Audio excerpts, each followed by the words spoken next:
ಪ್ರಿಯ ವೀಕ್ಷಕರೇ ನಮಸ್ಕಾರಗಳು. K J news India ವಾಹಿನಿಯಲ್ಲಿ ಸವಿಸ್ತಾರವಾಗಿ ಸುದ್ದಿಗಳನ್ನು ನೋಡಬಹುದು.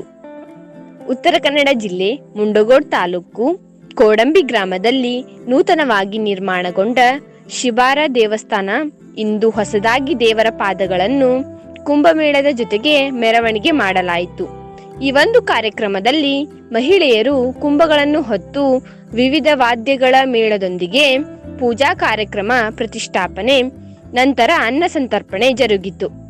ಈ ಒಂದು ಕಟ್ಟಡ ನಿರ್ಮಾಣಗೊಳ್ಳಲು ಜನಮೆಚ್ಚಿದ ಶಾಸಕರಾದ ಶಿವರಾಮ್ ಹೆಬ್ಬಾರ್ ಸರ್ ಅವರು 6 ಲಕ್ಷ ರೂಪಾಯಿ ಅನುದಾನವನ್ನು ಕೊಟ್ಟು ಈ ಒಂದು ಕಟ್ಟಡ ನಿರ್ಮಾಣ ಸಹಕರಿಸಿದಂತೆ ಶಾಸಕರಿಗೆ ಕೋಡಂಬಿ ಗ್ರಾಮದ ಎಲ್ಲಾ ಮೈಲಾರ ದೇವರ ಭಕ್ತ ಸಮೂಹ ಧನ್ಯವಾದಗಳನ್ನು ತಿಳಿಸಿದರು. ವರದಿಗಾರರು Basavantappa R Pujar, KJ news. ಈ ಚಾನೆಲ್ ಅನ್ನು ಸಬ್ಸ್ಕ್ರೈಬ್ ಮಾಡಿ ಮತ್ತು ಪಕ್ಕದಲ್ಲಿ